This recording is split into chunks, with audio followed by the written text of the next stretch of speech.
Hello and welcome to the latest edition of Loaded Balls, and I'm delighted to be joined by Kevin Walsh, ex-Sligo, ex-Galway manager, and of course, three-time All-Ireland winner, one minor, two senior. Kevin, would that be right? That's correct. We're starting to forget because it's so long ago, John. You're right. Yeah. Kevin, thanks so much for coming on the coaching room series. It's great that a person like yourself that has such an illustrious career took the time to come on and go through exactly what the state of coaching is at the minute, what your philosophy is, what your methodology is, and how to improve things, because at the end of the day, is GAA coaching where we want it to be?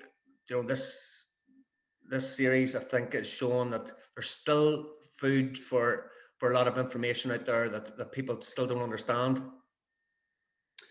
Yeah, I suppose, look at your no matter what era you live in, you're probably thinking you're doing the right thing. So, we'll be talking again in 5 years' time, and we'll be saying just how things have evolved again. And just talking a few words with yourself off air there as well. Looking back, I suppose, the 20 years, the 30 years, does it look like now? It certainly doesn't. We probably tend to laud what was in the past, and there's a little bit of a downgrading, I suppose, in a way of what's happening now. And the game of football is kind of, I suppose, analysed to a degree, but is it the analysing it's getting? Is it giving it a bad name, or is the game of football as bad as actually some people are making it out to be? And I suppose that's one thing I'd be honest, we're kind of fighting for is, whatever the loudest mouths are the areas that's kind of, I suppose, talking about the game on a national arena. I suppose it's not challenged, and I suppose that's what the public then look at, and there's a perception of a poor game. But I challenge that. I think things have moved on massively. I suppose we love the man-to-man battle that was in the past, but when you look back on it, there was a lot of bad decision making to create that, because now every cornerback has the skills, the fullback has the skills, your wing forwards are playing halfback, your halfback are playing wing forward. So it's moved around, and so the game must evolve with it. And I think it's probably would be great, that in particular what's happening inside the dressing rooms that we see every Sunday, if information could be shared, and that might just give a little bit different of an outlook on where football is at, so that people can maybe start to think a little bit differently, and maybe then have a fair analysis of where the game is at now and where it was 20, 30 years ago, that we're still talking about the brilliant game. So, yeah. And so I think that's just very important. We've involved with technology, we've involved with where they're running or rest recovery, but it would be great if the analysis could be evolving like that. Kevin, I read your book, The Invisible Game. Absolutely fascinating stuff, and I commend you for opening the door a bit for people. It's still a closed group of what's happening behind the scenes at county level. The emphasis on your book is a lot of, it should actually be called 79-1, I think, because that seems to be the sort of theme going through every chapter. 1 minute of every game, that's how long you have the ball for, and that's what you do with the other 79, or club football 59 minutes. It's fascinating stuff. Yeah, I suppose maybe it's a different way of looking at things. I'm sure people out there do that anyway, but it's I suppose to break it down rather than just saying, look, you've got to work hard off the ball. We're always been told after that's 30 years, but what are we supposed to be doing? It's fine saying working hard. Where do I run? Where's my biggest impact? So I suppose that's where the coaching probably has value. If you have somebody that has a lot of work put into this, understanding the areas of the field, understanding the different types of pressures you apply on your opponents, be it an attack or defense. We all talk about pressure, the physical pressure in defense or marking space, but how do we put pressure on people in attack as well? That could be an off the ball run, it could be screening off a man to get your colleague free, it could be holding your ground, boxing out and a ball is in the sky, all that type of stuff. That's all, I suppose, that's the visible stuff. That's where the name came from, John. I know you'd love if it was called 79-1, but I will give you this to your credit. 79-1 was actually in the top 3 for calling the book, to be honest. So you spotted that a mile away. Yeah, but I suppose, look, it's the skills off the ball. So as coaches, how can we coach coaches, how to coach players, how to impact a game when off the ball? And that's not all defense. that's attack. It's making the unselfish runs. You know, can we coach people to have 3 runners in the one area, maybe 3 or 4 seconds apart? You're pulling away that sweeper, you're pulling away the zone defense, you're making space, and someone steps in the pocket and hits the ball over the bar. So you know, you can bring that to a massive level if you get enough time with people. But you know, if you only get it started and getting ready for the next evolving, you know, that's where it has to go to. So I think rather than saying, you know, oh, they're playing defense or playing attack or playing, you know, it's up to the next man now to evolve, and how do you break this down, and how do you get better at that, and how do you know, my philosophy really is, when you don't have the ball, you cover the space that matters, and you put the physical pressure or whatever pressure you want to put on the opponent. And when you do have the ball, you break into your 5 lanes and you make space. So it's taking space and making space, and then put the skills inside in that. Yeah, the one quote in the book is "Space is king," and you know, whenever you start to think about it, you know, whenever you're as a defender, you're trying to take away space, and as a forward, you're trying to create space. So, you know, is it hard to coach that, Kevin? At you know, would it be easier at intercounty level than club level, say? You know, I don't think so. I know. I suppose maybe you may have more time together, so it may come quicker. But again, you'll make time, and if that's in the book as well. It's how do you use your time wisely. So you will make that time if you're, you know, if you're prepared. And I suppose the coaching side of it, it's the preparation of it. You're going to do your hour and 20 minutes in the field, or hour and a half, or whatever it is. It's your preparation building up to that. How do I get my best information together, and how do I translate, or, you know, pass my message on in a good fashion where I'm actually getting through to people? And then you've got to look at, well, what type of person am I dealing with here? Is it a guy who needs, you know, is it a stick or carrot? Is it someone, do you give out to somebody to get the message across, or do you have to plumb us the way through? So you got to look at individuals in and see, well, what am I playing with here? And all you can do is get the best out of the players available to you. Even if your system or your space taking or space making is as good as you can almost get people, they'll come to their max. It doesn't mean they're going to win All Ireland, because they just mightn't have that, we'll say, the special talent, we'll say, to bring. But all you can do is bring your players to that area as a group, and see where you can take that. And I think if you get that right, you will always be in a place that you're consistently competing to win. You know, and we've never said we have to win. We always, you know, talk to our players and say that we're going to bring you to a position where we are consistently competing to win, because, you know, there's too much variance out there. There's, you know, you've a guy with a whistle who can do what he likes. You've got the wind and the weather that can do it. Like you've got a bit of bad luck. You know, you've got to take all those things on board. But all you can do is take your 15 or your 6 or 7 subs or whatever is going to be to a point where they're consistently competing to win, and that will be down to the coaching. Cam, when did you get the thirst for coaching? Then you had an illustrious career. You know, as I say, you know, winning a minor and then going on to 2 All Irelands. You know, did that shape you then to say there's something missing here in Galway football, or that I can change, or was it always the plan that you were going to go into coaching? I always had a desire to coach. I'm not so sure at what level. I would have been coaching some kind of a team, whether it be basketball or football, I'd say from 1994 on. So it would have been right through, you know, even when I was with Galway and Sligo, I was continuously coaching basketball teams in the middle of that. And I suppose it kind of kept but there were the youth as well. So it kept me, I found it brilliant. I found it great to keep learning. I found it that you're dealing with the youth on a basketball court, you're dealing with the seniors on a football field. There's 4 or 5 different variants going on there. So it would, you know, and sometimes the youth, without even telling you, they'll actually show you stuff if you look into it. And it might be the very simplest of levels, but there's always something to be learned. But I suppose your question, did I think I could go, you know, when I finished up playing football with Galway, did I think I'd be going into Galway to change Galway? No. You know, what I knew was what I knew. I was a player at county level. I was a coach at club level. I suppose our coaching then days more or less consistent of the physical, a little bit of tactical.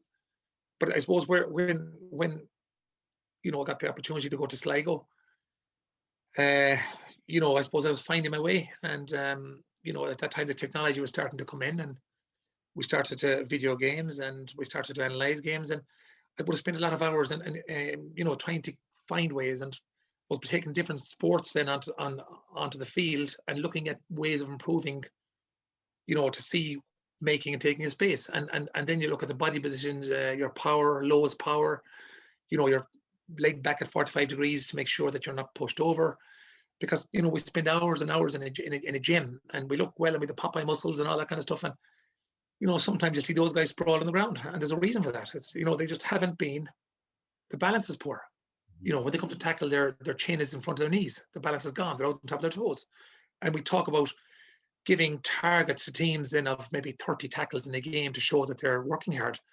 We don't look at the 27 missed tackles because they've worked so hard. And you set them a target, and they get excited about the target, and everything else goes out the window. And then you as a coach, that's what you're watching, is just the tackles. And if you hit your target, you think your team is doing well, but you need to look at everything. So if you look, then you see, yeah, we achieved our 30 tackles, maybe 35 today. We had 27 when we missed. The gaps were open. Our space was taken by the opposition, and they hit us for 219. All coming from maybe a target you set without giving the players the tools, actually how to get a tackle, how to mark, how not to lose the balance and put a physical pressure on. So, we probably don't talk enough about the pressures. The physical pressure, you've got your standing pressure, your nil pressure, your coaxing pressure down the sidelines. You've got your chasing pressure when you think all is lost, it's not lost. And you've got your closing pressure, how you get out to somebody quick enough to say, well, I'm going to stop the passing lane here at least, or the shooting lane. So, there's probably loads of stuff. And I suppose when I was in Sligo at that point, did I know all about that? No, I didn't. But at the same time, you're always trying to evolve. So certainly when I got away from Sligo, or even halfway during Sligo, I would be saying, to answer your question, yeah, if the Galway thing does come up, I will be changing, or to try and bring a different mentality. And whenever you went into Sligo, how you were received by the players? Obviously, with Luster's career with Galway coming in, were you received well? Did you have a team meeting first of all to introduce your culture, your values, or how would you say, would you have changed anything as well going into Sligo?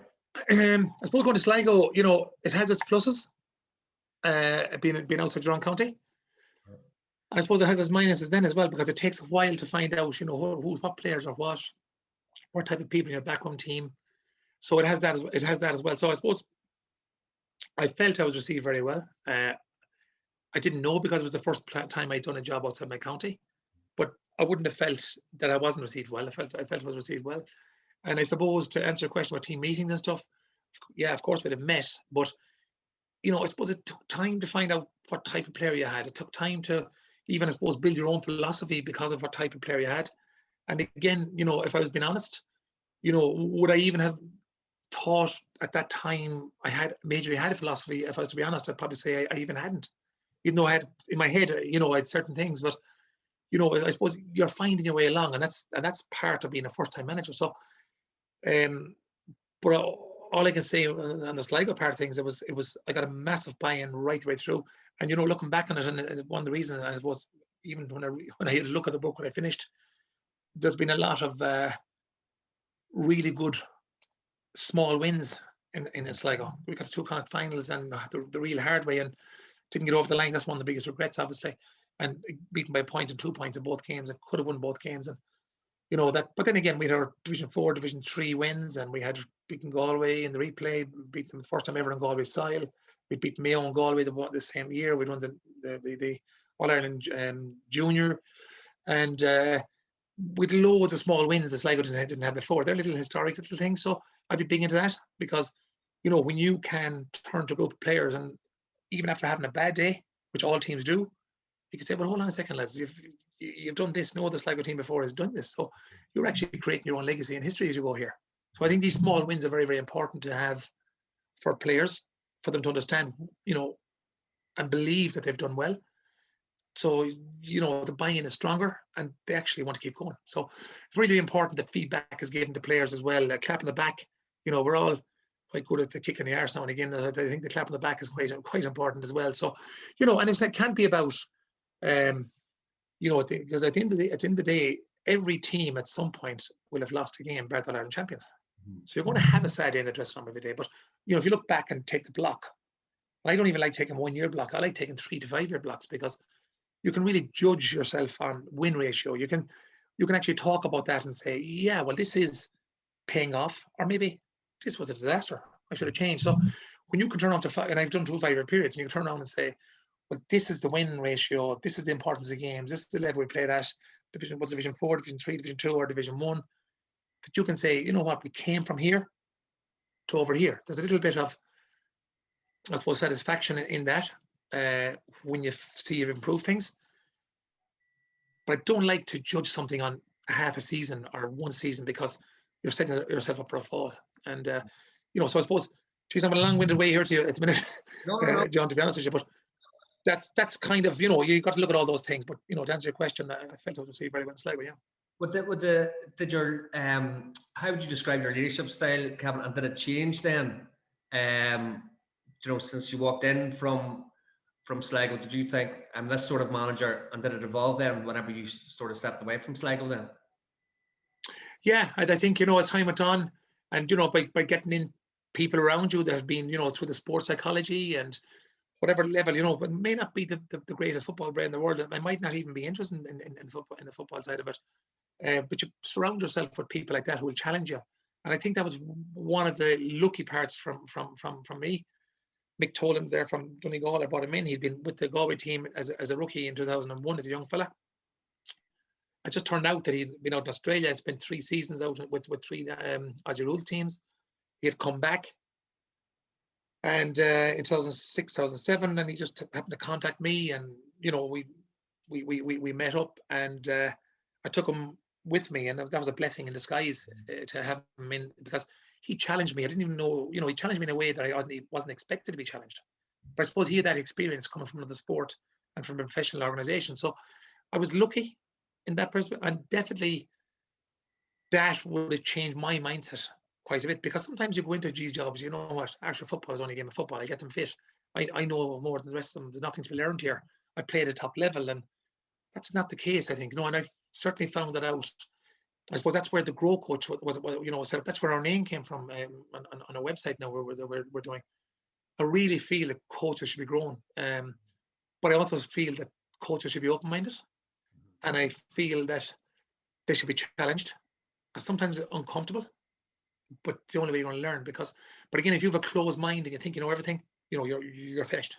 As far as I'm concerned, you're finished. You may be a lucky coach that might get a group of players that are just good enough to win anyways, but you want to improve them. So, you know, can you say, you know what, I brought them a massive level from last year and they were already champions? You know, I don't think you can. I think you've got to be able to measure some kind of improvement. But, you know, and again, that's what Grow Coach wants to do, is we're trying to get out to all clubs, regardless of level, of age, that clubs can actually grow their own coaches. You know, if you look at, I'm not so sure about County Down now, I can only talk for clubs that are in my own area and, you know, outside of my own county. Phone calls going left, right, and centre. Can you get a coach from here? Or do you get any coach? I think it's time we start growing our own coaches. Mm-hmm. And I think there's loads of people in every club probably don't feel confident, may not have the knowledge to start off, and just don't want to put their head above the parapet. So, you know, I think, again, like I said about the players, if we can develop our own coaches, but give them the tools to be developed, but you will grow coaches. Mm-hmm. And all of a sudden the game is improving, the players are improving. Because I know when you go to senior, you mentioned about senior level there, unless you get a certain level of skills, you know, in at the, and I'm talking about 79-1 here as much as, because we're always kicking the ball, we're always doing the drills from the cones, we're always doing that. So that'll always be okay to a degree. It can always get better. Mm-hmm. But we forget the other stuff, your balance, your visual awareness, your standing, your pressures, your footwork, you know, your head up, your CLC, you know, all that type of stuff. That can be all done in warm-ups. Yeah. You know, you use your time wisely. How do you do that? You put it into warm-ups, you put it into cool-downs. And then you repeat 10 or 15 minutes every night. All of a sudden, these young fellas, you're not trying to change that when they come to senior level. And you know, and I take it from me, having coached 10 years at senior level, you know, you're looking at players that come through who will be fine underage players, but all you're looking at is the ball skills. And all of a sudden, they come into playing a good, well set up team. All they have is plan A, and plan B is out the window because they never had it. So plan A was good enough underage because they had that, how would I say it, that talent to get by the first yard. Now your yard is gone, where do you go to? Mm-hmm. So that is, you know, and then if you have players with bad habits or only plan A, you're decommissioning all that before you even get the new stuff taught. And in the psyche, even what you've decommissioned under pressure will come out at certain stages, because that's what they've always known. And, and in fairness to Jory Hussey, who worked with me as well, he always said, Kevin, if you want to describe somebody, just say very simply, you are what you repeatedly do. And that's what you are. So if you can get people at a young age repeating the better stuff, that's what they'll always repeat. And that's why I'll be very strong on grow coach. I'll be very strong on growing coaches, but not just getting them in coaching for the sake of, I'll take the team. That's not enough for me, because those players have to grow as well. Mm-hmm. And the Sligo players then, was your leadership, did you give them much power then to make decisions, to come up with their own culture, or did you have that culture established before the ball was kicked? To a degree, we had a certain amount of culture, right? But I will say, I go back to McToland again, like Jerry Hussey in Sligo as well. Our culture developed as we went in. So when I was challenged a bit more in the first 6 months, I would say we're definitely developing a culture. There was training and time. There was, the clock was put in there. The sprints were in there. The rest recovery was put in there. Probably stuff that was evolving. Definitely the physical fitness went really high. Starting to learning, playing in front, the stuff I knew myself. But that did evolve.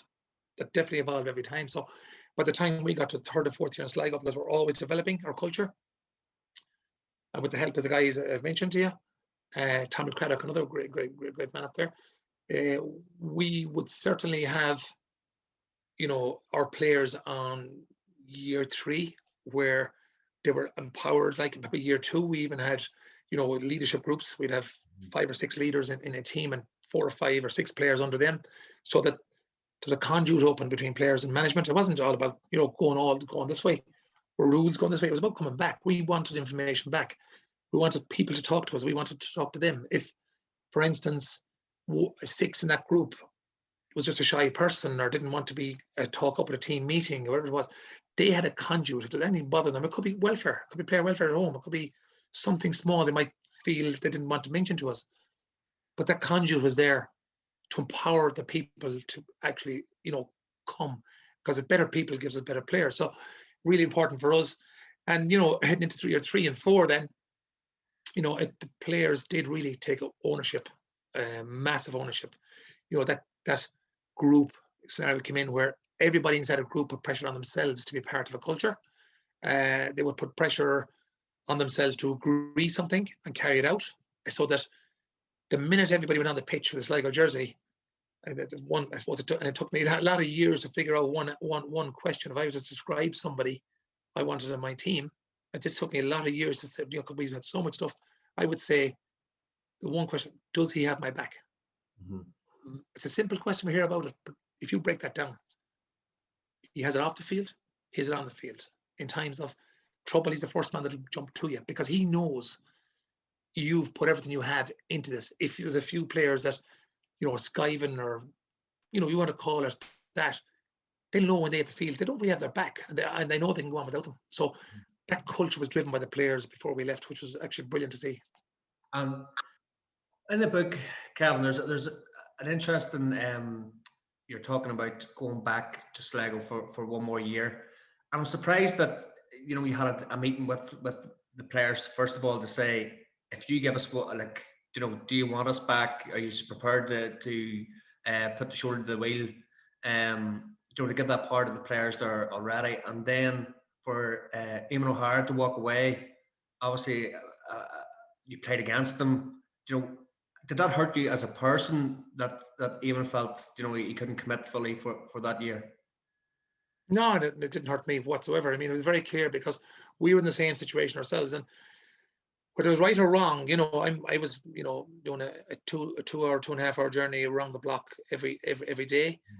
We had been in 2 kind of finals. Like I done in Galway myself, and I've written in the book about this, where I would have done a Newton diet. I just felt there was something special I needed to do that was different to all other years, and all the players would have thought that it would get you the extra percentage. And lucky enough, the bounce of the ball and everything else, but we did get over the line there. So it was very, very fresh in my head that, if we're going again, we needed everybody to buy in, and everybody had to want to buy in, and there was absolutely no hassle whatsoever if and we made it very clear if the numbers, you know, were too low from the current panel, that we weren't interested in building new panels because we didn't have time. And if it was, we you know, we were going to just step aside. We're happy with a lot of years done, you know. But then nearly every player wanted to go, and one or two decided that they didn't want that, and they just, I suppose, the standards the players had set at that time for them, just they didn't want it, and that's fair enough, because we were very clear on that. If there was no animosity to anybody that wanted to step aside, but it was very clear that that would be the case if someone decided to step aside, that they weren't going to come back in February in regards. So that was, you know, that was the culture we had, and that was the demands that the players and the management had and agreed with. So, you know, so they wouldn't hurt me in any shape or form. No. It's just that, you know, it comes across in your book how much of a players manager you are. You know, that open communication, that you're wanting feedback from players as well. And obviously, then it didn't work out the end year for Sligo then that you wanted, and you know, how disappointing was that you were leaving? You know, you'd built up such a good rapport with the players. It seemed to be going well, but something in the background was happening that you weren't happy with. I suppose, you know, the final year, and obviously again, I've said it in the book, you know, one of there's a few disappointments, obviously, and there's a few high points. So that would have been the London game. Obviously, was a massive disappointment, and I suppose, you know, look, but and again, you know, you've got to look at this, and where tradition and used to winning, you know, can carry over the lines when things aren't going well for you in a day. I suppose we just weren't good enough on the day to go off the line. But I don't want to, because I'm fair to Paul Goggin at the time in London. You know, they had very good players at the time, and I think they had actually drawn with Mayo the year before and should have beaten them, and got beaten in extra time. And in that home game, and I said this early on about you need a bit of luck, you need this and that. I remember Pac Hughes hit the post, and we had a 3v1 the last minute to win that game. We didn't do that, but you know, that's what happened. And I suppose maybe the run was going into its 5th year, and maybe that was all there was in that bunch. Because if you look back on it, as I said to you, you know, we've had, losing one in the finals, I think it was common, we would have had 3 massive pitch invasions, you know, and and that was because we drew with Galway first, and you know, which was kind of wasn't expected. Then we beat Galway in replay, which certainly wasn't expected, and then we beat Mayo, which wasn't expected. How did you beat Galway? Sorry? How did you feel beating Galway? What was your psyche then? To be honest, look, I was there to a job, and I was traveling up there. You know, I had a good few years put in, and to be honest with you, you know, that was I have to say, I felt good.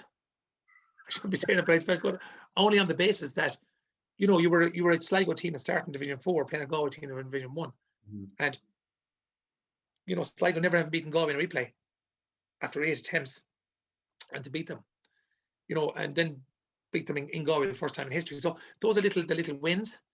Obviously, you know, Galway is always Galway to me, but at that point, I was in another camp to do a job, and to pull off a big victory like that was massive, because I know how hard the guys had worked.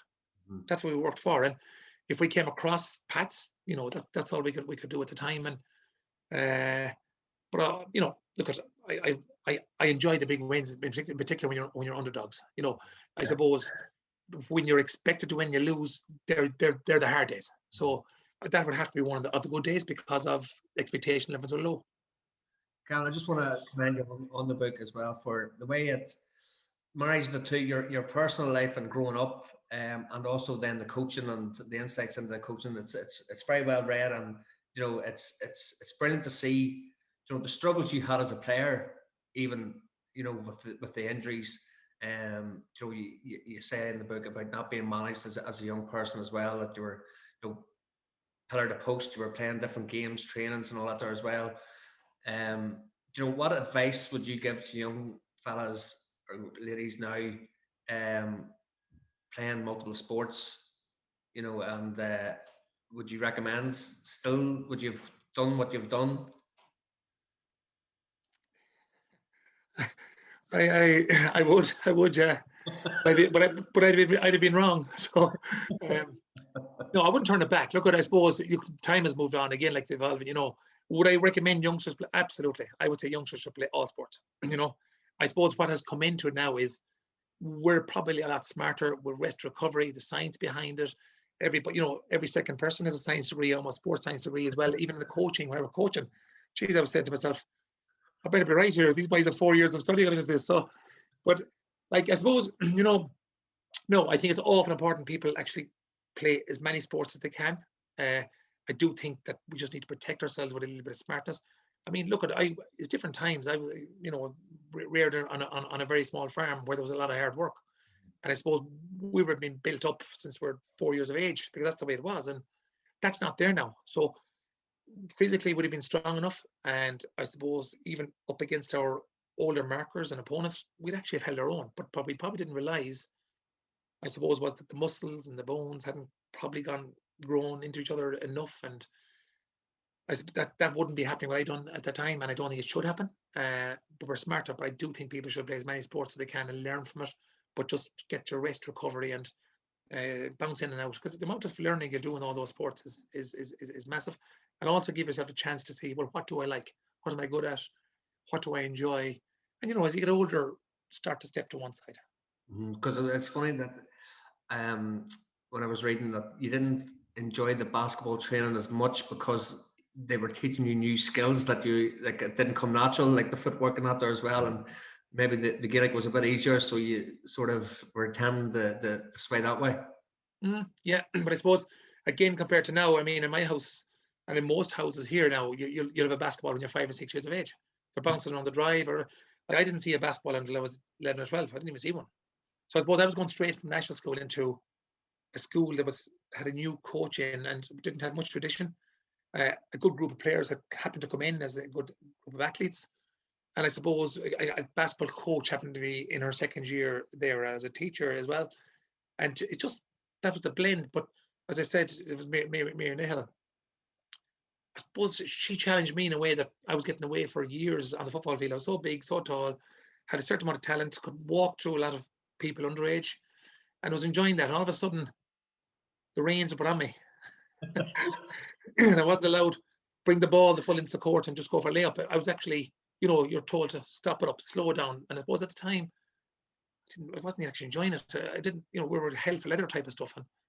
And it was difficult. And, if you hadn't your hands up the whole time of defense, clogging space, you were sitting on the bench.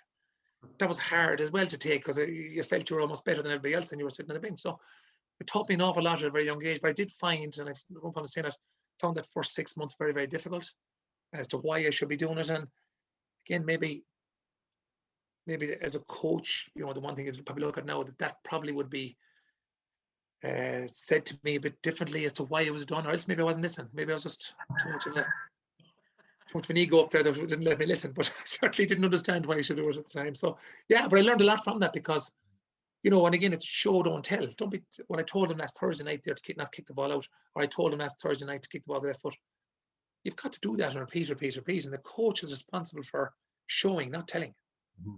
It's 9 to 1 as you're getting your message across by showing instead of telling. So it's like everything else, I've mentioned the book, you give a job to somebody outside in your own yard and tell them to do something. There's a good chance they might get half it wrong. Or if you go out and point it out, then let them work away at it. And like, it just makes a difference. And we got to bring that to the, but then again, you've got to know how to do it before you go telling them, because if you tell them the wrong thing, you're up shit creek. Whenever Sligo, the door closed in Sligo, then you were appointed Galway manager.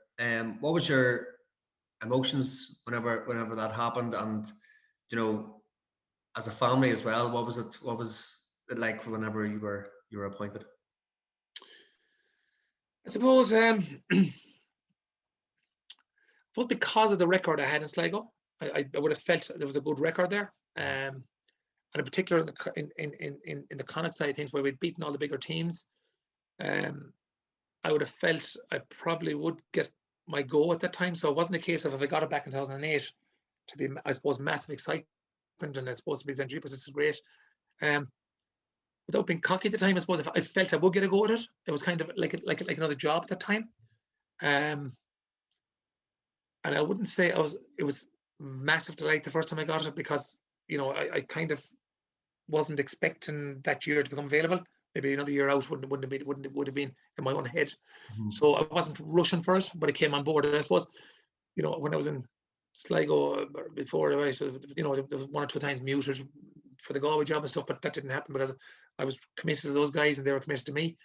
So, but obviously, it's a massive honour to have your own county. It's a massive honour, and when it came on top of me kind of when I wasn't expecting it, to be honest. So I needed to prepare very, very quickly, and that was probably, if I knew 6 months previously, I suppose you just might have a bit more work done, you know. But look, it was massive opportunity and a massive time we had with the guys in there, and it was massive learning as well, which is most important. And high performance. How did you bring Galway then from? They were getting heavily beat by Mayo at the time. Whenever you were coming in, and then all of a sudden, to be challenging Dublin for Division 1 leagues and winning Connacht championships and that. How would you describe high performance? I'd say behaviours, commitment. I always think, God, when people talk about, oh, this guy is a bad attitude or he's a good attitude and stuff. Attitude comes from value. Mm-hmm. So I always have a value, attitude, belief, not attacking somebody with an attitude. Because if somebody can value something high enough, your attitude automatically comes. It's like if you want to go to the Galway races and you're looking forward to them, your value is high. Someone steps in the week before and says, Johnny, you're not going there. I have a job for you. You're going to be take here because you valued what you're going after here. Now your attitude is a little bit stink here because this isn't what you wanted. Mm-hmm. You don't believe it's the right thing. So if you can drive the value up high, the attitude will take care of itself. If the attitude is good, you start to build belief. So if you can get to that point, but how do you get people to value it? It's almost like, you surround yourself with the best people that you can. You keep yourself being challenged yourself. You let people, including your players, whichever way it is that they can challenge you as well, or at least get feedback. So all those type of things will drive a value because people want to be there. So if you value where you're going to, you're coming with a good attitude. So, and then you put the tactical side on top of that, and you put your spacing. You put your 5 lanes in attack as against 3 in defense. You put your footwork in the basketball court or small areas I'm bringing up to here. You put your every drill and every session, there has to be learning outcome, not just a physical pulling and dragging and players walking off. I think that's a great session because you explored the intensity side. Mm-hmm. But if you break that down and just pulling jerseys around the neck and you be getting yellow cards, that's the type of stuff you're going to bring to the pitch. So now you had a great session you feel good about, but you've actually gone backwards. Mm-hmm. So the coaching, that as I said, your balance, your footwork, your blocking out, your spatial awareness, your lanes, your pressures, that all takes time as well. To just keep building those up. It's amazing how the value drives up because the players are doing something different and they see value in it. Mm-hmm. Now the attitude is good and players start to dictate after a certain amount of time because they want better from other players who may be lagging off. And if you can create that culture, you're still not guaranteed to win, but you're guaranteed, if your players are reasonable, that you'll put yourself in a position to win. Mm-hmm. And again, you might need a bit of luck on that. So every team needs luck, so that was kind of something that, but again, my 5 years in Sligo was a massive help to learn all that for me. I needed loads of learnings. I still need loads of learnings. And I suppose one of the reasons I come out with this book and I put in Grow Coaches, because even when I'm talking to you now, and for next year and for last year, I haven't been coaching. Mm-hmm. But I'm still learning. And I will be learning so that even if some people enjoy what having Grow Coach or enjoy the book, and I know a lot of people, if I look at it, it will work for them. I'd be hoping I'd be pushing ahead somewhere else again. So I have no problem in putting this information out there if it's good for somebody. Mm-hmm. What I found fascinating was, Kevin, that you, as I said earlier, you opened the door for a wee bit of information, like the 4 Ps. Whenever you were assessing players, did the players know that you were doing this, or was it subconsciously that you didn't want to tell them? And can you just explain what the 4 Ps were? I know that'd be the players would know that, yeah, of course they would, yeah. It would be because, in fairness, when you look at the characteristics of the 4 Ps, which is, the physical. And I think when we're training in the GAA in particular, as I said, a great session. Once you have a good physical session, that's a great session. Of course you got to get physically fit and physically strong, but it can't be all about that. You've got to have your psychological. When things aren't going right or not going that well, how can you reset in game time? Do you believe you can actually get out of this hole you're in? So what's your psychological state on and off the pitch? Then above all, your personal qualities. It's what type of person are you? What traits do you bring to the team? What behaviors do you bring? And they'll all link down into the P's. So that when we look at the P's, you can break it how you like, A, B, C. And if you're operating in a C scenario on the 4 P's, and maybe you're up in a physical, you're on A, because performance is the other P, and that's most important because performance will follow the first 3 P's. So you're operating on 3 C's and you have an A up here in physical. So coach might come in, that all he wants is physical. This coach thinks this guy is one of the best players in his team because he's putting everything he has into the gym or on the physical side. And in fairness to him, he's eating and his habits, they're all tremendous. He's flying on the pitch. But if your behaviors, your personal qualities aren't great amongst the players and your psychological reset is very poor, you start bitching when things aren't going your way and vice versa. And now when you break down the performance and we'll say, geez, you missed 5 tackles there and you've had 6 fouls in the red zone or up front you've missed 6 very, very easy shots and you're supposed to be a very, very fit forward. Now your 3 P's in the 3 brackets are really bringing down your performance overall. So we've got to look at every area and say, can you, even if you have to fall out of the gym a little bit, because you're really good at that and you have enough built up and you lose 6% there and you go out to a B, try and bring some of the C's into a B, spend more time on that.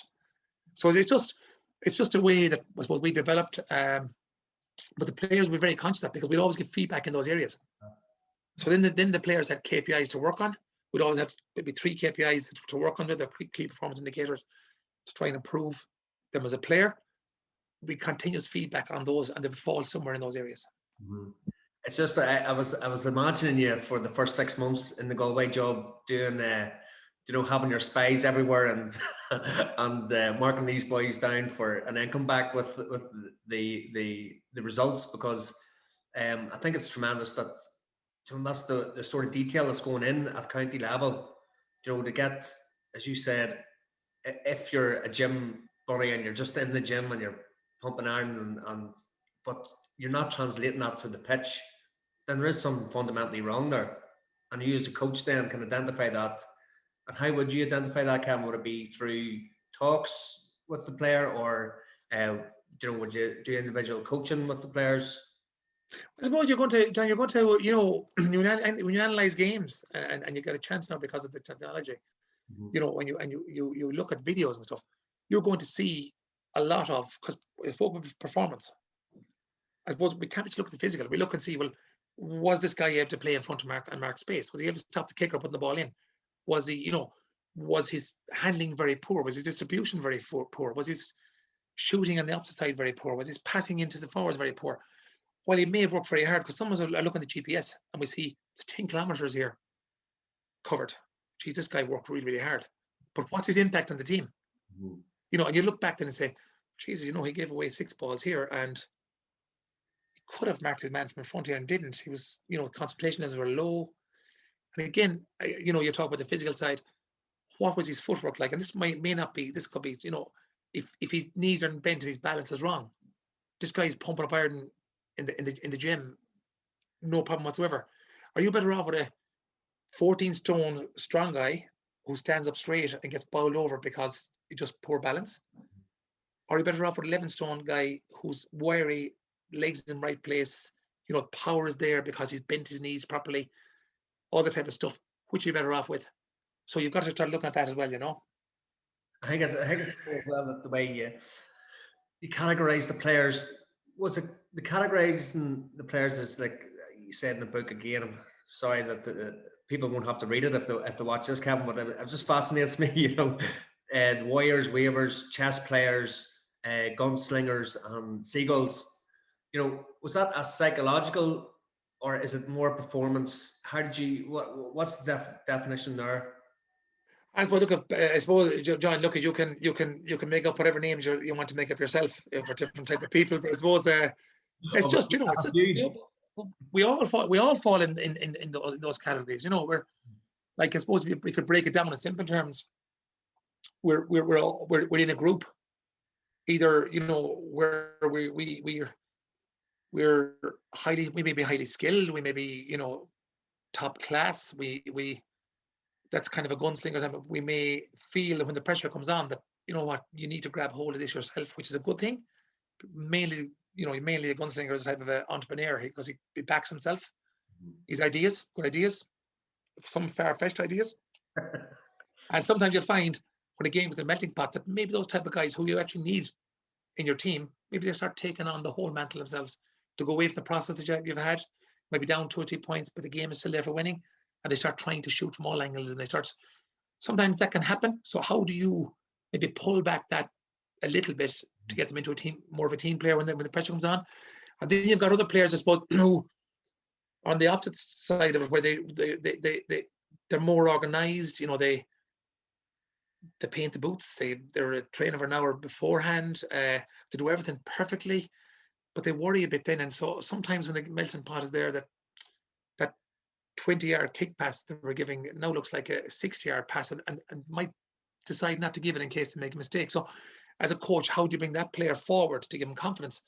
You know, that's the reasoning we talk about in the book is that maybe we can categorize people into some area where you can actually see, as a coach, say, well, you know what, I need to kind of bring this guy back a little bit here without killing his thinking, because we do need his thought process in the field to work for us, but at times maybe overconfident.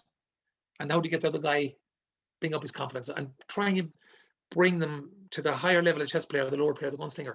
You're not in a bad place if you get that, because you need both. You know that you need both. And at some point, I mentioned the seagull there. Some point, you know, there's always, or not always, but you could be unfortunate enough there's 1 or 2 inside in your pack or your team, but it takes a while to see this because you don't know. But sometimes people are just there because they want to be there and it suits them. You know, and I suppose when things are going well, they're quiet and they're everybody's friend and stuff. But when things are running out, and we'll say that everything is in their way, it's like the seagull on the trawler where the fish start to run out. All of a sudden, the loyalty starts running out. They know there's a fish next door, and they'd like to say, well, I'm almost finished here, so I'll pop over here. And unfortunately, they'll go and they'll flap their wings, they shout like hell, and they'll shite all over you. And unfortunately, they leave you to clean it up. So, you know, it's just that you may be unlucky to have 1 or 2 players like that could kill your culture.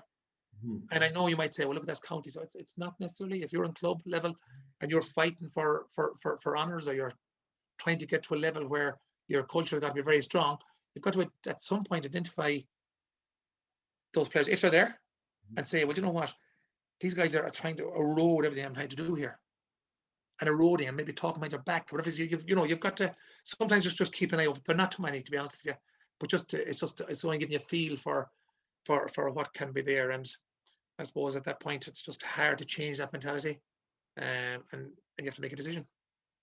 It's just amazing, you know, how quick can you change a culture in a club team, do you think, Kevin, or a county team? You know, and what are the non-negotiables whenever you go into a team then? Look, change is one word, and it's a very difficult word. Change is difficult, and that's, you know, regardless of what it is. As I said early on, you are what you repeatedly do. You know, I tell you to, you know, but even, you know, I'm sure maybe if your own seat for dinner at home and you sit down at the table, Jesus, if you come home and someone is sitting in it, you know, you don't feel comfortable in the next seat, even though you'll shut your mouth and bear it. But, you know, you might like to be eating on the wrong side of the table and stuff. So same for putting on your jacket, right hand first to left hand first. You know, all these little things we take for granted every day, that's the way we do it. So we repeat to do. So for me to come in, or you come in, change your habits and behaviors and say overnight, bang, I want you to do this, you know, to be realistic, it ain't going to happen. So, you know, you're going to have to chip away and get the help of your team to do this as well, because again, what can do this is value attitude belief. Can you bring the value up? Can you make that person understand where there's a value up here? If there is, it might take a while, but the attitude will start to change if the value gets high enough. But if the value isn't high enough, you're talking to a brick wall for a while. So you're going to find life very difficult, John, for a while, So I suppose the answer, change is difficult. At no point to saying, oh, geez, I'll go in there and I'll change all that. You won't. It's going to take time. And you'll see in my book as well, I've mentioned year 1, year 2, year 3, year 4. I was very clear when I left Sligo. The time, my first year was relationships. Mm-hmm. It wasn't about, when I went to Sligo, my first year was drive these boys into the ground. Let's get the best out of them. You know what I mean? Yeah. So that's something I've learned. So relationships is really, really important. So it wasn't that we weren't training, but we were actually making relationships. So the quicker you made relationships, the quicker the trust kicked in. Mm-hmm. And as you're making relationships and trust kicks in, now you can drive your value. Then the attitude starts to change. Then you mentioned change. Then belief comes in behind that. So, but that takes time. It takes an awful lot of effort. It takes a huge amount of effort. But you've got to know the path you're going on and be patient. And also, as I said to you earlier on, this is very difficult. And I would suggest that everybody should do this, is surround yourself with somebody who's going to challenge you. Because he's challenging your methods. Because it's important. We're all in the forest in the team. But if you can put somebody outside the forest looking in at you as well as the players, and challenge you as well as what the players are doing, and you're open-minded, you'll probably grow as a person and a coach. And is that why you brought in Paddy Talley? Obviously, Paddy's doing he's down manager at the minute. You bring in Ulster football into beautiful Galway and changing it to defensive football, and poor Paddy. And Paddy getting all the blame for it. Yeah.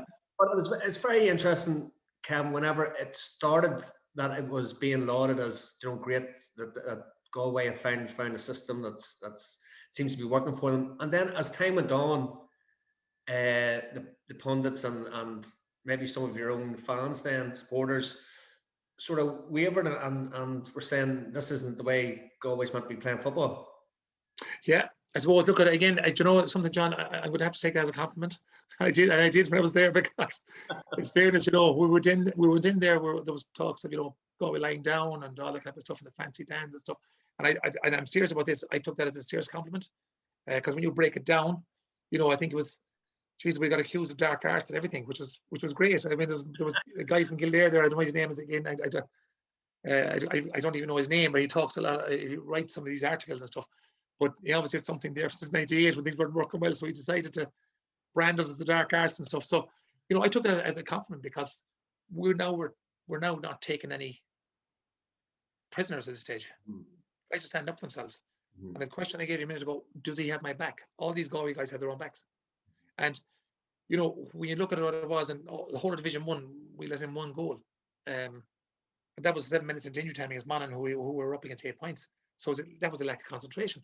So that was against all the best teams in the country. 1 goal went in there, and, there was no messing taken. And you had the Mayos, who found it very hard to get any more than 13 scores and stuff like that. So there was an awful lot of good work done. So I actually took that as a compliment. In the end, I have to say, and I've said this, it was starting to go too far. There was a little bit of negativity coming around the camp, we'll say. I felt that what the players done, there was going to be a little bit of negativity coming in, and driven, like you said, by a few pundits who hadn't their homework done. And unfortunately, those pundits are never challenged. And then the reporters, they need those pundits to come out with whatever rubbish to come out with, so that they can write for the week. Then the supporters, or so-called supporters, at times start to look, and in fairness, perception is reality. So if you're, as they said back in my country, if you fire enough shite at the wall, some will stick. So it's kind of, that's been thrown out. Unfortunately, the perception becomes a reality. And that's why I'd be calling massively for, almost like a Neville and Carragher type of thing, where people can actually analyse the game, what I would see as being properly, not 30 years ago analysis where, they scored 8, 35 and let in 14. Sure, that's raw mushy stuff we can read in the paper ourselves. What's causing that? Why did Galway let in 1 goal in the league? Let someone break that down. Was it a case that we got 6 brand new players who were wonderful in the backs? Or was it a case that maybe this team is playing a bit better together? Or was it a case that we're just lucky over 8 games that the boys missed 45 goals each? I don't know. But just that you can break that down and say, what's happening here? And then up front, what's happening here? Okay, we're playing up against 2 or 3 sweepers in Division 1 and Tyrone with 2 sweepers back. How we're going to breaking these boys down? You know, and I'm just saying goal because it's obviously my own team, but every game, you know, there's a brilliant world of analysis in there that hasn't gone into. I think it's time that the public could see some of this on our national airways, because I've had a lot of calls from reporters, like yourself here as well, reporters on the national media's papers, and like, you know, most of them are saying, fair play to you, this is brilliant. We can now go and look at a game in maybe a different light. So the reporting was all about who scored what scored what, how many 45s, how many this, where there's a different world out there. And again, if that's been brought forward to our airways, it puts football in a far better light, and it lets the public and the people see this game has changed and it is evolving and it ain't going back. And if you want to be a winner, like, you can be a winner or an attempted winner, or you can play social football. Mm-hmm. And there's nothing wrong with social football. I think it's brilliant, because some people are just carefree. The value isn't to overly commit to it. It's go out and play a game of football. There's no tactics, and they love it. And I think that's brilliant. But don't set your standards high or expectations high if you go out and play social football. And even if you're coaching now, or it's not really social, you're putting a big effort in, but the coaching isn't at a high level, at the top level, don't be expecting to win. Mm-hmm. Play your social football, enjoy it, have a smile on your face, but stop mentioning the word win, because it ain't going to happen.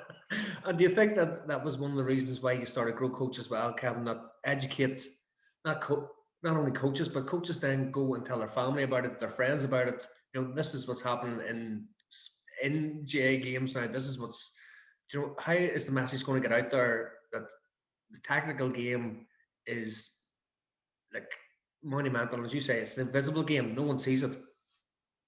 Well, talking to you for a start is great, John. If you can send this podcast worldwide, but yeah, look at to be honest, yeah, it is. Look, it definitely would be something that I was going to do. You know, I'm over the 50 now. Where we go from here, hard to know. I'm not worrying about it, by the way. I'm quite happy where I am at the minute.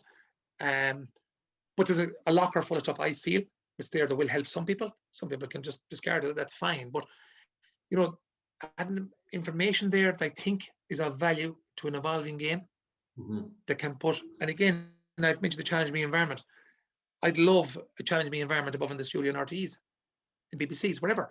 That there can be a challenge back and say, well, hold on, there's something here, like the Carragers and those boys. So yeah, I would love that. But Grow Coach is specifically for coaches, if they can take something from it, that their coaching can make their players impact the game more. Mm-hmm. I think it's a good day's work. And if we can grow our own coaches in our own clubs, where people are actually fighting for positions in a club. Wouldn't it be wonderful to go back and see that day where you go to an AGM 30 years ago, hands up, vote, I vote against this fella, that fella. You're almost looking for coaches now. Mm-hmm. And that's difficult, in particular at the senior level. And again, it's gone to a level where I suppose you're going to be, you know, you're putting yourself out there.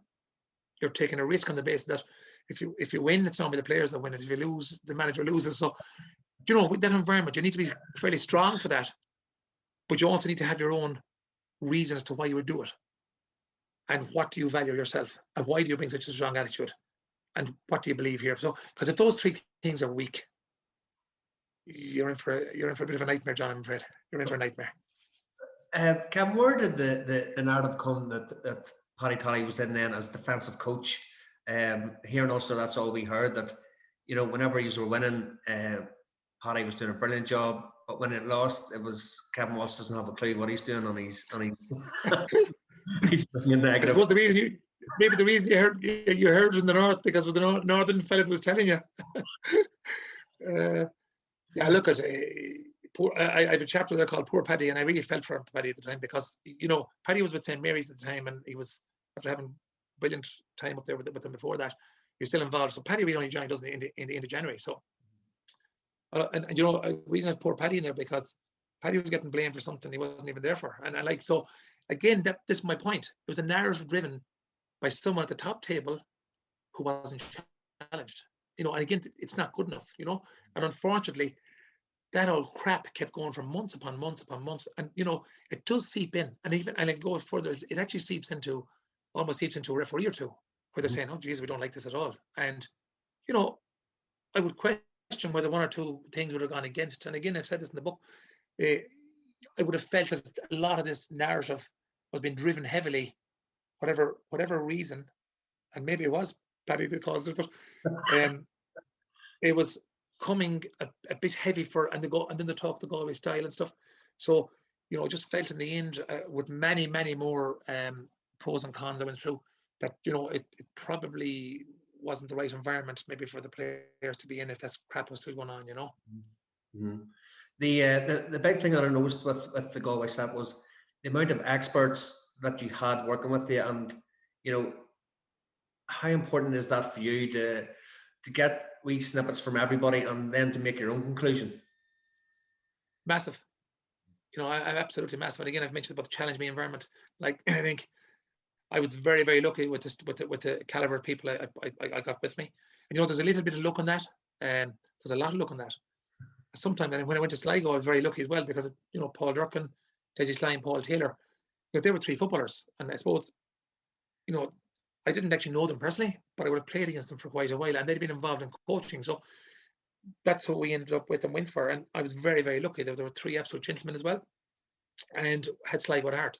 So, you know, you have to be lucky as well. So sometimes it could be 18 months into a thing and say, Jesus, it's like, you know, where yourself and the wife might have a row and it all works out again. But that's challenged me. But at some point, if it's you know 18 months on and it's a constant kind of something going on here that's not good, that seeps down through team and play. And thanks be to God, in my 5 years in both places, that hasn't happened to me. But I know that is capable of happening. It is, because sometimes you have personality clashes over time. So I was very lucky in that.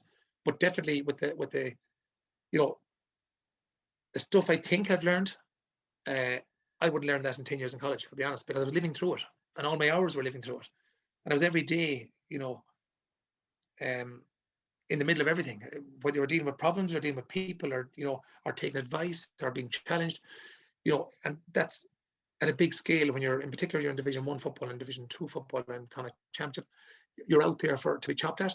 But that's brilliant, because I had all the background team who would be, you know, highly educated in player behaviours, at the medical staff. So you learn an awful lot by living through it without having any letters after your name. But, you know, experiences. My daughter said to me one time, she said, "Dad, you're not old because you're grey. That just means you're experienced." So that's the way I walked away from Galway. I feel I'm experienced, and I'm grey. An also fascinating part of the Galway story was the Maroon book. Who came up with that, and you know, what exactly did it entail? We've actually gone through a lot of it, to be honest. You know, the P's and the behaviours, and I suppose did every player get a booklet then, Kevin, and you know, that was their standard then? There would be, yeah, there'd be standards. And again, look, we've heard about these books before in Dublin and that kind of stuff, and I know things got slated before for a book. And again, I don't want to make a big deal about the book, because it's not. I think it's how you live it more than what you read it, you know. But I suppose it wasn't a big book; it was very small. It's just something that someone could open up and say, "Look, Jesus, you know, what's involved in 4 Ps? You know, what characteristics are in there?" So it could help themselves. This wasn't a push-on job and say, "Look, do you have to do this because I've done before?" It was just something. But probably took 18 months to put it together, I'll be honest with you. You know, again, you know, the Greg Munner, the Jerry Huzzy, the Joe Gorham, the Paul Harty, there was loads of people in the back home team, you know. But like, we would meet every Tuesday. It could be 4:30 and before training at 7:30. We'd always have a challenge me environment every Tuesday wherever we had our say. And it was a challenge me environment, what worked, what didn't work, or what they felt could be better, or what they felt. So that was always open, you know. But that would have bled into what we put together, and it's really what I'm talking to you about here. You know, it's no big deal, but it's there's a lot in it in a few pages. You know what I mean? Yeah. Kevin, you seem as a manager, you like to be challenged, and you know, as a player, then did you challenge the managers that you played under? And you know, it seems a strange relationship that you had with John O'Mahony. I just, you know, you seem to have a utmost respect for him, but did you have a close relationship, more than a like? Could you confide in him? Could you give him, you know, as you said, leadership groups not there? Could you go to him and say, "Look, this isn't working, that isn't working"? Yeah, totally. John would. I'd have gone on very well with John. I think all the players did, to be honest with you. You know, I suppose John was expected, but he wasn't. You know, he wasn't going around talking half an hour to you about rubbish and stuff. It was business, but at the same time, it was because in fairness, you're dealing with 30, 40 players. At that time, the feedback wouldn't have been there like it is now. I suppose the technology wasn't there. Your WhatsApp's gone off wasn't there, so it wasn't possible to be doing exactly what we're doing now. But no, John was very open like that. Again, like you said to me, I'm like a manager that loves to be challenged. I do in the long run, but nobody likes to be challenged. You know, you grind your teeth and you bear it. I'd actually, you know, the times I'll challenge and I wouldn't like it. But you know what? 2 days later, I'd be still putting that challenge in my head and saying, geez, maybe some of that, I didn't like that, but maybe some of it was correct. And then I'd start looking. That's the way I would find my learning side of it. And again, I think John was similar. Look back on it, because John didn't like to be challenged either, you know. But I do know there's certain things that he would take on board if he came back and said it to him. But again, like, no, John was a wonderful man, still is a wonderful man, and I obviously owe a lot to John. I would have learned a lot from him. You know, again, I suppose your earlier question, at that time, there wasn't in my head, oh, I'll be a goalie manager. It wasn't there. I was just playing my own job and trying to. I spent most of the time trying to get injuries, and then trying to heal them the other half. So I hadn't time to think that way. The thing with, you know, from the book and that there, and you know, the other podcasts you've done and shows that you've done, you know, ex-players say that, you know, you talk them through games, you were very communicating through all the games that they play with midfield partners as well. Did that help the concentration? Because concentration seems to be a big part of any sport now, Kevin, that, you know, even that you're saying there's 79 minutes without touching the ball. You know, did that help you then, the constant talking and cajoling? Yeah, definitely. Look, I'd be a talker on the field. I'd feel I would have a high level of concentration. Didn't mean I always worked, but I would have. You know, you're always looking for the extra inch there. But I would have talked a lot. I wouldn't have talked a lot on the dressing room. I wouldn't have talked a lot, you know. But on the pitch, I would do a lot of talking. Look, maybe you'll be seeing things, but communication is massively important. And I think that's something that we're seriously deficient in the minute in most teams. And I would say to all club coaches, you know, that's the same all over the country. I suppose we're the coaches are probably that much older than the players. Well, a lot of coaches, and it's not the same as it was when we were younger. Sorry. Speak for yourself. I'm here. Yeah. Well, if you were 34, Johnny, you're coaching 14-year-olds. You're still 20 years older. 39. 39. Okay, so you're 25. So I suppose we have to be mindful we're coming from different environments. You know, because of the evolving of stuff all the time. Life is evolving all the time, but communication, and it's probably one of the things I feel myself it's lacking in an awful lot of young players now, even senior players. And I think that's just the way they're bringing up, I suppose, in the what do you call those little machines that I was playing on, those little PlayStations, and it definitely has a massive effect. So because I know there's times when you'll be saying communicate, but the communication is not there towards there in our time. Definitely isn't. Now whether players are seeing what they need to communicate, maybe that's it too, but the communication isn't as strong. But it would have been very strong in our team, we'd say that in our good days. No, it's like, you know, you had a phenomenal team in the 98 and 2001. Very similar to Down that way, that, you know, he's won a minor, then in 91, 94, Down won theirs. It seems like you reference Down an awful lot in the book for you know, not being in direct competition with them. You know, in the 60s, Galway and Down with the dominant teams, and then, you know, you actually played Down in the semi-final. Was it 1986 minor semi-final? Yeah, 86, yeah, that's right. Obviously Down won it the following year then as well. So yeah, you know, the convening years then for for you as a player, Kevin, from '98, it just seemed that whenever you were talking about the experience, that it was relief more than anything, that that you got over the line. It didn't seem to be that you were bouncing up whenever you won and hugging players and jumping on the stands and everything. That, like, what was the feeling like? And was it just, that's it, we've done it? Yeah, I suppose, look at that in a way. I suppose that's my personality as well. I wouldn't be jumping around too much at that, but at the same time, I suppose compared to a lot of the other players, I was probably out there a bit longer. Myself, Thomas Mannion, that's probably the two longest players at the time. And if you want to look back in the history before '98 to back at '87 when we started playing senior, it wasn't good. And I think we had only won one kind of title in 1995, and so we probably had so many poor days, so many injuries, so many this and that at that point, losing was getting very, very difficult. And I've referenced you really hate losing more than you'd like to win, if you know what I mean. So that was almost a driving factor. So and you're right, there was a massive relief, to be honest, because first time was running out. Like I said about the minors, we'd been minor in 1986. This is 12 years later, and I suppose that's why I've referenced in the book as well. The expectation being put on teams because they win a minor is crazy, because they could have been very lucky in All Ireland minor semi-final. Could have been very lucky, got a lucky goal, got a bounce of a ball, got a few referee decisions. Doesn't mean, sometimes you get more players from a team that might lose a final than win a final. So it's about the collective when you get to senior. So, we had been talked about. Our '86 minor team was actually regarded a very good minor team, and it took us, so long to come through and even win a Connacht. And so I suppose I've learned that lesson. So relief kicked in there, but I suppose the younger guys wouldn't have had those 11 years of torture in a way, if you can call it that. And then 2001, it was, you got injured and you came back, and then you didn't start the first match, and then you started the replay. You got injured and then come back on the field.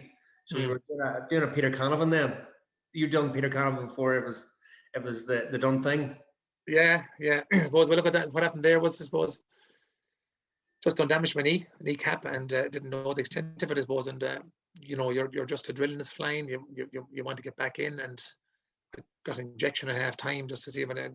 Little did we know, I suppose, a chunk of the kneecap had come off, but we got it back in and done it. But I suppose, that was definitely a bad month, because got that bad injury, lost the replay, should have won the first game, and played my first and only club county championship final in the 5th of November, which was my birthday as well, on my 31st birthday.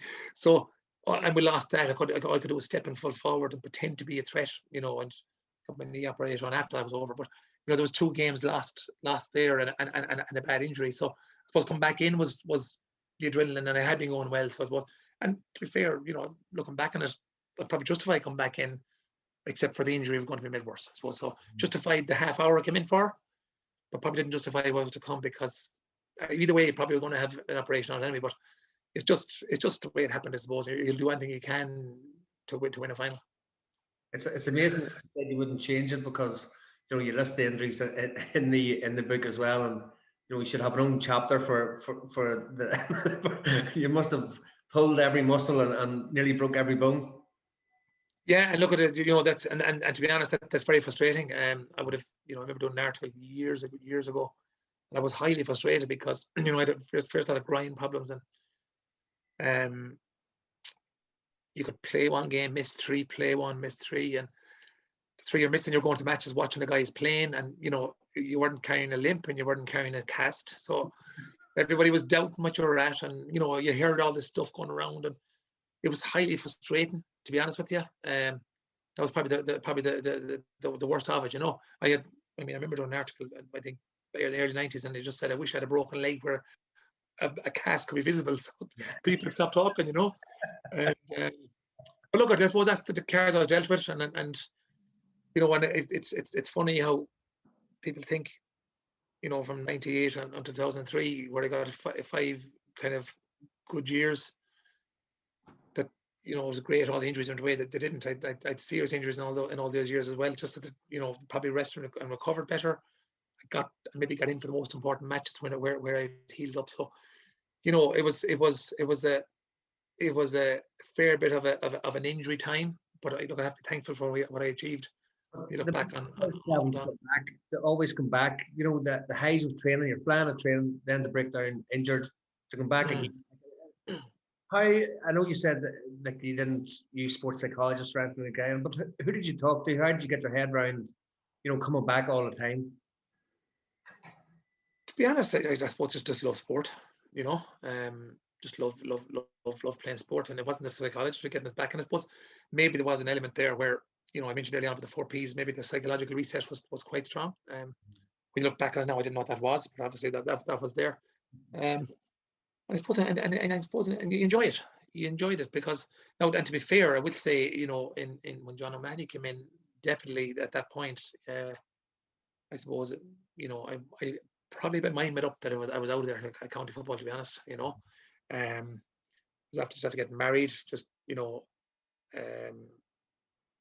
I suppose married life was taken over as well, but at the same time, that wasn't the reason. There's so many, I suppose, bad hard luck stories with injuries.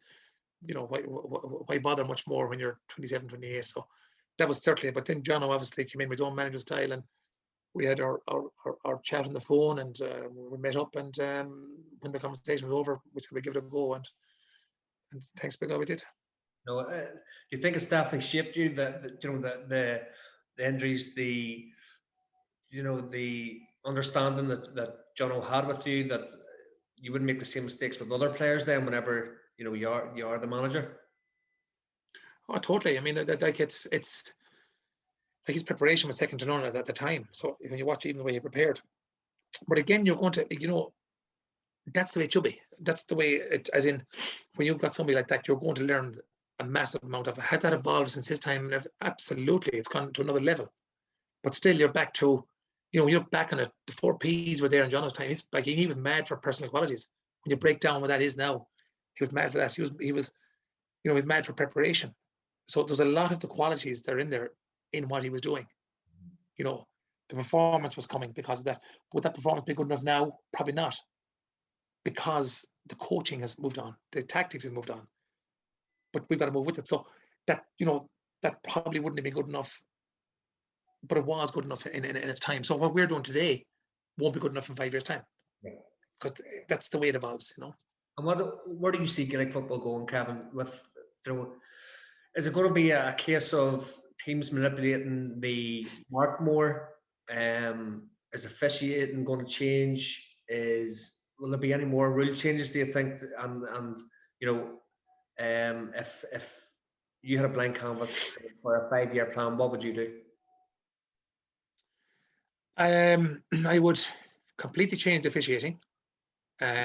You know, I think we've a very complex game. When you look at rules, people say, well, look in rugby, how come this guy isn't saying a word back to the ref? He gives me a yellow card.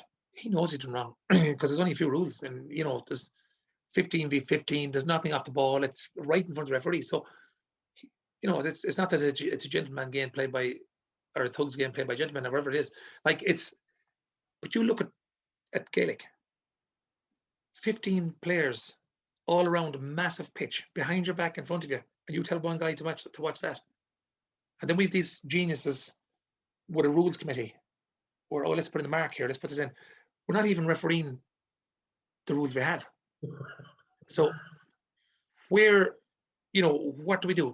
Just and then you've and back to the analysis. The perception of the analysis is all done without fact. The facts aren't there. So all of this reporting on a Sunday night is affecting the Rules Games Committee because the reports are writing about it.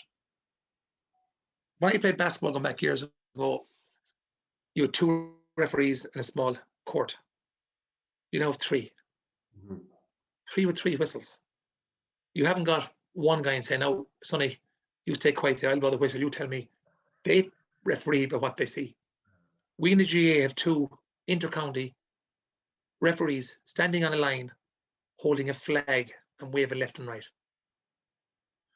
Because it's the guy's man, it's the guy in the middle. That's his day out. Leave it to him. I'll have mine next week. That's not good enough for a team. Preparations is in there. How can you see? And then you'll see analysis where fair play to the referee, he saw 4 off the ball incidents. He shouldn't even be allowed to see them because he's missed 148 more. So get your referee to follow the ball, get your 2 linesmen to mark off the ball, and give them 3 whistles. And if you want to do that, that's what fairness is in it. Because how can somebody? So if you want to implement all the rules, what's a tackle in Gaelic football? One referee says there was 3 around and they fouled him. Another referee says there was 3 around, the guy overcarried the ball. And you go back to the slow motion. Oh yeah, he was right. Who said he was right? So, we've got to find a way of refereeing the rules we have in a consistent basis, and putting people, give them jobs. Can't be just standing by, And it's a stuff off the ball. It's off the ball. Deal with it, or whatever. For me, that's the biggest thing. You asked me, where's it going to? I hope we start looking at that. I hope we stop having meetings about what rules we want to change until we get the other rules sorted out. And if the rules are remarkable, take them out of there. Doesn't mean we have to add one. Just take 1 or 2 out. So for me, again, that's been driven by the top table, which is never challenged. And that's, if you would ask me what's the one thing, that's the one thing I would like to see, is a consistency in refereeing, and give them a hand. It's not an easy job. It's a very, very difficult job. And it's important that teams who put all this work in, you can't have saying, well, one guy picks 4 instances off the ball, or they weren't even there at all, and they clap him on the back and say, oh, wasn't that a wonderful sight, where he missed the other side. So change of momentum wins games. So if 3 or 4 of those little frees are given one side and not the other, that's the difference of winning and losing in two even teams. So get the rules managed right and refereed right, then start talking about your rule changes. That's my... No, very true, yeah. No, I can see the understanding. Kevin, just thanks for your time. I've got 2 questions left, just 2. The first one is about Grow Coach. Fantastic site, fantastic resource for coaches and anyone who's listening. Please jump on and see. It's growcoach.ie. There's videos, there's webinars and all that there attached to it. What is Grow Coach mission statement, Kevin? What is it that you're striving for with this new coaches resource? 79-1. Start looking at the game in a different direction, and grow your own coaches. Get people out there. We need people getting coaching. We all, we just need to get maybe to look at the game in a different light. Look at, how can you, give people maybe skills that might be forgotten about. Take, for instance, I give you, take the Munster final last year. The last second in a game where Kerry the game won. I think it was Tommy Welsh that found himself back in the square, where the ball is in the air for 5 seconds. How much can you do in that 5 seconds? You can do a whole lot. Or do you just look and wait for the ball to come down? Can I just say something, Kevin? Tommy Walsh, whenever that cork, and you describe it about your hips and feel it. I can't remember what the saying is that you use, but that's exactly what I was thinking whenever I was reading it. Find, feel, fetch. Yeah. Where's your marker? Find them with your eyes. Make a physical contact, and you may not need to fetch, depending on the situation. But you certainly need to do the first 2. So he tried to do the last one without doing the first 2. And that's the difference in a Munster champion and not on a particular year. And I'm not blaming him for that. No. There's been all them little wins and gains right through the match on both sides anyway. That just picked on because of the last play. But can you coach your players how to manage that situation better? And that's only one. So the Grow Coach thing is really to look at the hidden skills, the invisible game that can put your team on our players in a different sphere. No, it's the book's fantastic, and as I say, this is badly needed for for GAA Coaching as well, to bring it up to the next level. It's okay, do your courses, do your level 1s and 2s, but this is just take your coaching to another level. And as you say, it's coaching what you don't see and what's so important in the games. The last question, Kevin, then, is just your legacy. Is it important to you? And I know you've still many years left in coaching and managing, and what's the next step then for yourself and, you know, the level that you want to come in at? I suppose, you know, this year has been my first year, I suppose, since being a player at 13 years of age and senior level right the way through to last year, which is almost 40 years of something. So, no, I'm really enjoying my time out, to be honest, John. I really am enjoying it out. I'm not roaring to back at the minute. But then again, I've been doing coaching, I've been in the book, so I've been really, really busy on that side of it. So it's not that I'm sitting at home doing nothing. But you talk about a legacy, I suppose. It is important to me that, as I say, wherever you pick the jersey up, that you can bring it on another bit and leave it in a good place the next guy. That's really important for me. I would work really hard to avoid the other thing happening. You know, I wouldn't like to be having a jersey here, leave it in the worst place. Sometimes that may not be, you know, possible either, because if it's such an influx of players, that might just, you might have players that aren't just good enough to do what you want. But when you have the same type of players and stuff, and you can bring this on a bit for the next guy, that's really important for me, to be fair. But as regards the managing and coaching, the minute I love coaching now, where I can pop in, pop out, and I feel there's a fair bit in the locker now on that side of it. So I would have to be looking at, you know, what I do tomorrow night. There's a fair bit in there, I feel. But at the minute, I'm not looking to go managing teams at the minute. And when I look at the minute, like, you know, what happened in Dublin and Monaghan, and it's a really difficult time for anybody trying to manage a team, you know, because you're trying to keep up with everybody else. And are you doing the right thing or the wrong thing? How do I communicate to players? I don't have them in front of me. How do I coach? It's very, very difficult. And if I was ever to pick a time to go, I think I picked the right time, because I can only imagine what it's like. It's very, very difficult. And but no, look, we'll see. I suppose I love coaching, and I will be coaching somewhere. At what level, I'm not so sure. But at the minute, I'm not holding a jumping, you know. No, Kevin, it's been a breath of fresh air talking to you. You know, we've been talking before for about an hour. I didn't even realize it was an hour that we were talking the other day. But, you know, even talking to you, can see your enthusiasm, you know, to coach properly, to coach, to get that information out there is fantastic, and fair play to you for the book and for the new venture as well. So best of luck, Kevin, and you know, just thanks so much for your time, and you know, best of luck with the new venture. Pleasure, John, and thanks very much for your time yourself. And it's always nice to see a happy face on the other side of the picture, the other side of the television. So it's easier to talk with as you a smiley man. So fair play. Cheers, Kevin. Talk soon. Thanks,